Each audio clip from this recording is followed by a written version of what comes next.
Most automobiles are designed to move people from one place to another, but every once in a while, someone comes along with a far more radical idea. Instead of asking how to build a better car, they ask an entirely different question. What if a car didn't have to feel like a car at all? That was exactly the question asked by William Bushnell Stout, one of America's most brilliant and unconventional engineers. While the rest of Detroit competed to build longer hoods, larger engines, and shinier chrome, Stout envisioned something completely different. He imagined a vehicle where passengers wouldn't simply sit in rows facing forward. They would talk, work, relax, and even hold meetings while traveling. In 1936, that idea sounded almost absurd. Today, it describes nearly every modern minivan and luxury people mover on the road. The remarkable machine you're looking at is the 1936 Stout Scarab, a vehicle so advanced that many historians still describe it as being at least 50 years ahead of its time. It wasn't just another experimental automobile. It was an entirely new philosophy of transportation. To understand the Scarab, we first need to understand the extraordinary man who created it. William Bushnell Stout wasn't an automobile designer by profession. His reputation had already been established in aviation long before he turned his attention to cars. During the 1920s, he became famous as the creator of the legendary Ford Tri-Motor, one of the world's first successful all-metal passenger airplanes. Stout believed that aircraft engineering represented the future of transportation because airplanes were designed around efficiency rather than tradition. Every curve had a purpose, every pound mattered, and unnecessary decoration was considered wasted weight. When he began thinking about automobiles during the early 1930s, he realized that the industry was still building cars according to principles that had changed very little since the horse and buggy era. Engines sat in the front, passengers squeezed into compartments behind them, and styling often mattered more than practicality. Stout believed there had to be a better way. Instead of treating the automobile as a machine that happened to carry people, he wanted to design it as a comfortable living space that happened to move. Years later, he famously summarized his philosophy by saying that the automobile should become a room rather than simply a machine, a statement that perfectly captures the spirit of the Scarab. The Scarab first appeared publicly during the mid-1930s, and people genuinely didn't know what to think. Even today, its shape looks unusual, but in 1936 it seemed almost extraterrestrial. Instead of a long hood and separate trunk, the body formed one continuous streamlined volume stretching from the rounded nose to the tapered rear. The inspiration came directly from aircraft fuselages, where smooth airflow reduced drag and improved efficiency. The name Scarab itself referred to the sacred scarab beetle of ancient Egypt, an insect whose rounded body influenced the vehicle's distinctive silhouette. Built almost entirely by hand, the body utilized lightweight aluminum panels mounted over a tubular steel space frame, creating a remarkably rigid yet relatively light structure. Overall length measured approximately 16 feet, width just under 6 feet, while the wheelbase stretched to about 135 inches, giving passengers an enormous amount of interior space. Despite weighing roughly 3,300 pounds, impressive for such a large vehicle, the Scarab felt incredibly spacious because virtually every inch of the body had been designed around the people inside rather than around mechanical components. The engineering hidden beneath that futuristic body was equally revolutionary. Instead of placing the engine under the hood like virtually every American automobile of the period, Stout installed a 221 cubic inch Ford Flathead 5.8 behind the rear axle. Depending on the individual Scarab and production period, this famous Flathead produced approximately 85 horsepower, providing smooth, reliable performance while freeing the front of the vehicle for steering components and passenger protection.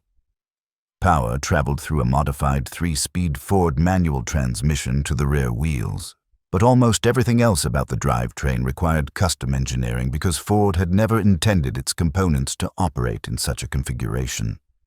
The rear-mounted engine also dramatically reduced noise inside the passenger compartment. Combined with the absence of a conventional driveshaft tunnel running through the cabin, the result was an astonishingly flat floor that passengers could walk across with ease. Decades later, manufacturers such as Volkswagen would become famous for rear-engine people carriers, yet Stout had already demonstrated the advantages of that layout before the Second World War had even begun. Perhaps the Scarab's greatest technical achievement was its suspension. While most American automobiles of the 1930s still relied on solid axles and leaf springs that transmitted every bump directly into the cabin, Stout developed a fully independent suspension for all four wheels using coil springs.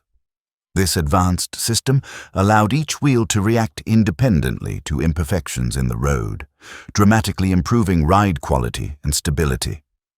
Contemporary journalists who drove the Scarab frequently commented that it rode more like an expensive luxury railroad carriage than an automobile.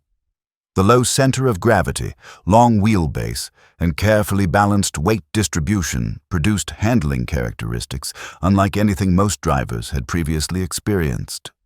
Stout wasn't trying to build a sports car. His goal was effortless comfort. He believed that passengers should be able to hold conversations, read newspapers, or conduct business while traveling without being constantly disturbed by vibration or harsh suspension movements. In many ways, he was pursuing the same level of refinement that luxury airlines and railway companies sought for their premium passengers. Then came the feature that truly transformed the Scarab from an unusual automobile into something decades ahead of its time: the interior. Instead of permanently fixed seats bolted to the floor, nearly every passenger seat could be moved, rotated, or repositioned depending on the owner's needs. A small folding table could be placed between the seats, instantly transforming the cabin into a traveling conference room or family dining area. This flexibility was unprecedented. Modern manufacturers proudly advertise configurable seating systems in today's minivans. Yet William Stout had already introduced exactly that concept almost 90 years ago.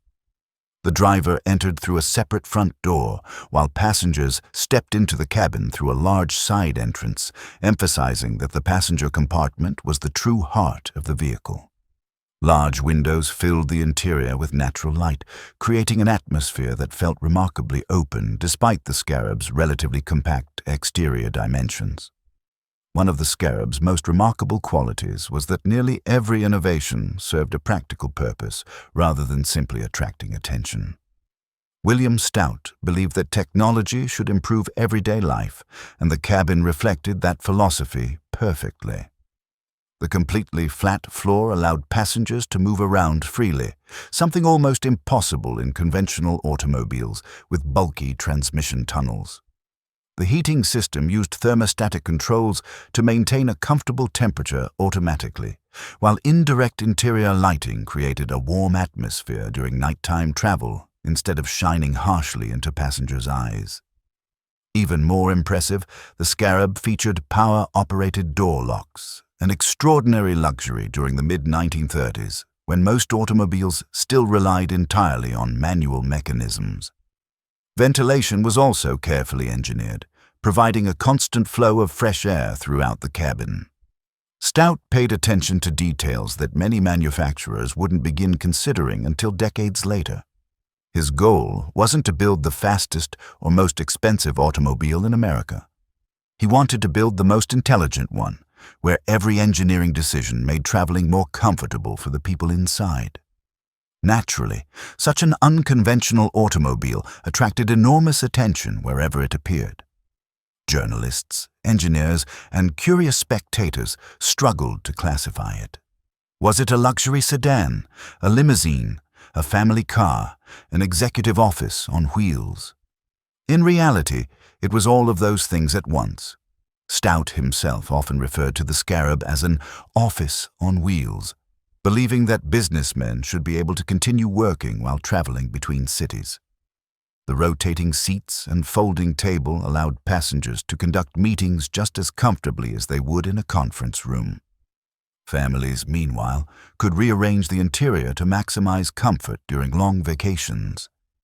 Looking back today, it's astonishing how accurately Stout predicted the future. Nearly every premium minivan now emphasizes flexible seating, spacious interiors, and passenger comfort rather than sheer performance. In many ways, William Stout had already invented the modern people carrier decades before the automotive industry realized there was even a market for such a vehicle.